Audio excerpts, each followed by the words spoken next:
alors dans ce vidéo, on va voir la deuxième partie du calcul latéral, c'est factorisation. Alors c'est quoi une factorisation? C'est tout simplement transformer la somme ou bien la soustraction en produit en rajoutant des parenthèses. Alors je commence avec le premier exemple, donc 10x plus 5. Alors la première étape à faire, c'est quoi? C'est de détailler le calcul. Alors 10, je peux écrire 10, c'est 2 fois 5, voilà, fois x. Et 5, je peux écrire 5 aussi, c'est 5 fois 1. Un nombre, toujours je peux l'écrire, c'est le nombre fois 1. 5 fois 1 égale à 5. Après, je sépare mon expression selon l'opération plus ou bien moins que j'ai dans l'expression. Donc j'ai un seul plus, donc je vais avoir deux parties. Après, je pose la question, c'est quoi le terme commun entre les deux parties? Alors je remarque que 5, elle est là, et 5, elle est là. Donc je peux prendre 5 comme facteur commun. Alors je mets des parenthèses, et après je mets l'opération que j'ai plus, et je me pose la question, avant le plus, qu'est-ce qu'elle reste lorsque j'enlève le 5? Donc elle reste 2x. Et après plus, lorsque j'enlève le 5, qu'est-ce qu'elle reste? Elle reste 1. Voilà. Et comme ça, j'ai bien factorisé. Alors, je fais la même chose pour la deuxième expression. Tout d'abord, je détaille le calcul. Alors, 27, 18, 15, c'est les multiples de 3. Donc, je peux décomposer en fonction de 3. Donc, 27, c'est 3 fois 9. X à la puissance 4, donc c'est x fois x fois x fois x. 18, c'est 3 fois 6. X à la puissance 3, c'est x fois x fois x. Et 15, c'est 3 fois 5. Et x au carré, c'est x fois x. Alors après, j'ai deux soustractions, donc je note. C'est-à-dire j'ai trois parties, j'ai cette partie, cette partie, cette partie. Je me pose la même question, qu'est-ce qu'il y a commun entre les trois parties? Tout d'abord, il y a 3, voilà. Donc je note égal 3. Après, donc j'ai un x là, un x là et un x là. Donc je mets fois x. Et j'ai un autre x ici, un autre x ici, un autre x ici. Donc je note fois x. Après, donc est-ce qu'il y a d'autres termes communs? Eh bien non, il n'y a pas de terme commun parce que si je prends le troisième x, il est dans la première partie, il y a dans la deuxième partie, le voilà, mais il n'y a pas notre x dans la troisième partie. Il faut avoir donc là le terme commun entre les trois parties. Donc dans ce cas, alors j'enlève la parenthèse, je mets les opérations que j'ai, donc j'ai moins, j'ai ce moins là, et après je me pose la question, avant le premier moins, qu'est-ce qu'il reste lorsque j'enlève 3, x au carré, donc il reste 9, il reste x fois x qui est x au carré. Donc la deuxième partie, il reste 6, il reste 1x, voilà. Dans la troisième partie, il reste que 5 si j'enlève 3 et x au carré, voilà. Après, donc je calcule x fois x c'est x au carré, donc je peux écrire 3x au carré, voilà, 9x au carré moins 6x moins 5. Et comme ça, j'ai bien factorisé l'expression. Alors, je passe à d'autres situations différentes. Alors, lorsqu'on a des parenthèses, tout d'abord, j'ai la somme ici. Donc, toujours, je vois les opérations moins et plus à l'extérieur des parenthèses. C'est-à-dire, j'ai deux parties. Je me pose la question, c'est quoi le facteur commun entre ces deux parties? Alors, on regarde que x moins 1, elle est là et elle est là. Donc, je prends comme facteur commun x moins 1.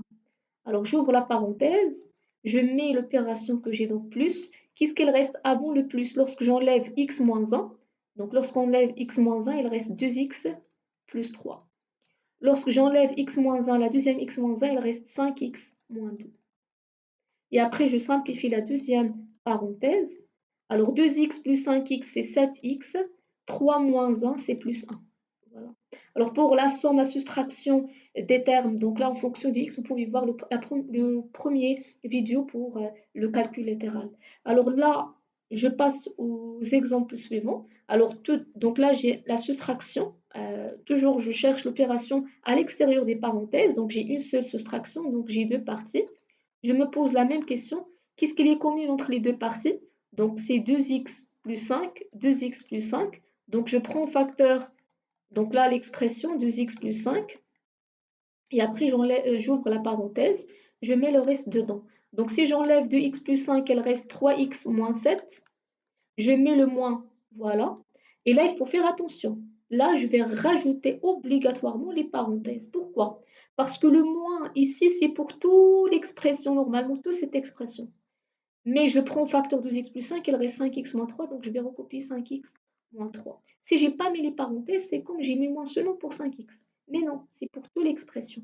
Alors, j'ai pas fait pour plus parce que plus, ça n'affecte pas sur le calcul. Par contre, moins, il faut faire attention. Alors, je recopie 2x plus 5. J'ouvre la parenthèse. Alors là, à retenir que lorsqu'on a moins, parenthèse, 5x moins 3, ça c'est quoi? Ça c'est normalement moins 1 fois 5x moins 3. Alors on utilise le développement, c'est ce qu'on a fait dans la première partie du calcul latéral. Alors moins 1 fois 5x. Alors je recopie tout d'abord cette expression. Moins 1 fois 5x c'est moins 5x. Moins 1 fois moins 3 c'est plus 3. Alors je réduis la deuxième parenthèse. Voilà. Alors 3x moins 5x, c'est moins 2x. Moins 7 plus 3, c'est moins 4. Voilà. Et là, j'ai bien factorisé. Alors je passe à d'autres exemples. Alors là, pour l'exemple suivant, alors tout d'abord, je regarde que il y a un facteur commun, c'est x-5 dans cette partie et x-5 dans cette partie. Mais juste, je vais détailler x-1 au carré normalement, c'est lorsqu'on a un terme au carré, par exemple x au carré, c'est x fois x. Alors je détaille tout d'abord le calcul. Donc là, c'est 3x moins 2, facteur de x moins 5, plus x moins 5 fois x moins 5. Alors je prends, donc là, j'ai deux parties, voilà. Alors je prends facteur commun, c'est x moins 5, c'est x moins 5, donc je recopie. X moins 5. Alors j'ouvre la parenthèse, je mets le reste. Avant, je mets l'opération plus. Qu'est-ce qu'elle reste avant le plus lorsque j'enlève x moins 5? Il reste 3x moins 2. Qu'est-ce qu'elle reste après le plus là? Il reste x moins 5. Et après, donc, je calcule x moins 5. La deuxième parenthèse, 3x plus 1x, c'est 4x. Moins 2 moins 5, donc c'est moins 7. Voilà.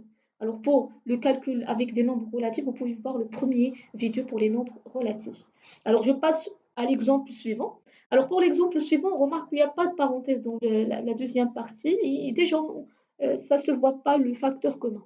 Alors ce qu'on va faire, c'est que tout d'abord on va factoriser la deuxième partie.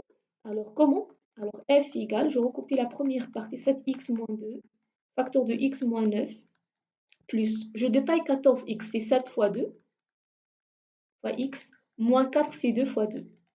Alors là, dans cette partie-là, je vois que le facteur commun, c'est 2. Il y a 2. Donc, je peux factoriser avec 2. Donc, je recopie la première partie. Voilà.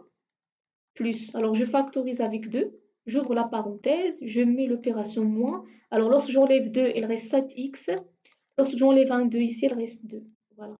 Et maintenant, alors ça se voit maintenant entre la somme que j'ai dans cette partie et cette partie. Donc le facteur commun, c'est 7x moins 2. Alors je recopie 7x moins 2 comme facteur commun. Voilà. J'enlève la parenthèse. Donc je recopie le reste. Mais avant, je mets l'opération plus. Avant plus, il y a x moins 9. Et après plus, il y a 2. Voilà. Après, je peux encore simplifier. Donc 5x, 7x moins 2, facteur de x, moins 9 plus 2, donc c'est moins 7. Voilà. Et comme ça, j'ai bien simplifié. Alors, on passe à une autre situation. Alors, lorsqu'on a un terme au carré moins un autre terme au carré, on a vu dans la première partie du calcul littéral que a au carré moins b au carré, identité remarquable, c'est a moins b facteur de a plus b. Alors pour eux, donc là j'ai x au carré, donc pour moi, donc je peux prendre x, c'est a, voilà. Mais là, j'ai pas un terme au carré, donc je me pose la question. Donc, c'est quoi le nombre au carré qui est égal à 16? Alors, si je ne sais pas c'est combien, je peux utiliser la calculatrice, je peux juste calculer la racine de 16. Alors, la racine de 16 égale à 4. 4 au carré alors égale à 16. Donc, je recopie x au carré moins 4 au carré. Voilà. Et après, j'utilise la propriété. Donc, voilà. Voilà. Donc, j'ai moins plus. A pour moi, c'est x, je recopie x. B, c'est 4, je recopie 4. Alors pour le deuxième expression, c'est très simple. Je peux prendre tout ça, c'est A, et tout ça, c'est B, parce que j'ai la forme de l'identité. Donc A égale, voilà, voilà, moins et plus. Alors A, c'est x moins 1, je recopie x moins 1, x moins 1. B, c'est 4x moins 2. Alors là, il faut faire attention, je vais rajouter les parenthèses parce qu'il y a moins avant, toujours. Voilà. Et là, ce n'est pas la peine parce qu'il n'y a que plus, donc je recopie 4x moins 2. Et après, je simplifie. Alors, comme tout à l'heure, j'ai dit que moins parenthèse 4x moins 2, ça c'est quand c'est moins 1 fois 4x moins 2. Alors, donc, je recopie x moins 1. Alors, moins 1 fois 4x, c'est moins 4x. Moins 1 fois moins 2, c'est plus. Moins fois moins, c'est plus. Voilà. La deuxième, je peux calculer directement x plus 4x, c'est 5x. Moins 1, moins 2, c'est moins 3. Alors, je simplifie la première parenthèse. Donc, la x moins 4x, c'est moins 3x. Moins 1 plus 2, donc c'est plus 1. Alors, on fait le dernier exemple. La même chose, je pose la question, la racine de 25 égale à combien? Donc, c'est 5. Donc, c'est 5 au carré qui égale à 25. Et la 4, la même chose, la racine de 4 égale à 2. Donc, je mets 2 au carré, x au carré. On a vu dans le cours des puissances que lorsqu'on a a la puissance n fois b à la puissance n, je peux factoriser avec n, donc a, b, le tout à la puissance n. Donc, c'est ce que je vais faire. Donc là, c'est 5 au carré, moins, donc je mets 2x au carré, le tout au carré. Et dans ce cas, je peux prendre ça, c'est A, et ça, c'est B. J'utilise la propriété, voilà. Alors 5 moins 2x et 5 plus 2x. Et comme ça, j'ai bien factorisé l'expression. Alors voilà, donc j'essaye de faire toutes les situations possibles pour la factorisation. Alors pour plus de pratique, vous pouvez faire cet exercice-là, où j'ai mis toutes les situations différentes. Vous pouvez m'envoyer votre rédaction via les commentaires et je vais corriger. Voilà, donc je vous souhaite un très bon courage et à un autre cours.